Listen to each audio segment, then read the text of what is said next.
The garden pond is a haven of vitality and life. But a naive new arrival threatens to disrupt its delicate balance and harmony. The hungry newt spots a group of snails and eats them all, not thinking about the consequences. Soon, the pond turns a murky green. The once vibrant water lily withers. Below the surface, oxygen dwindles, and even the newt struggles to thrive. Spotting the newt's distress, a fish takes the lead with direct but fair advice. Snails aren't just food, they're the regulators who keep the algae in check.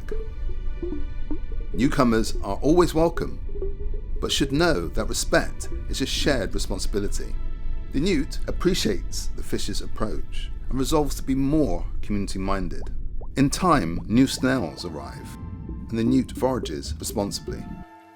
The pond is soon back in balance, and the water clears. Responsible leadership. How can you encourage better teamwork?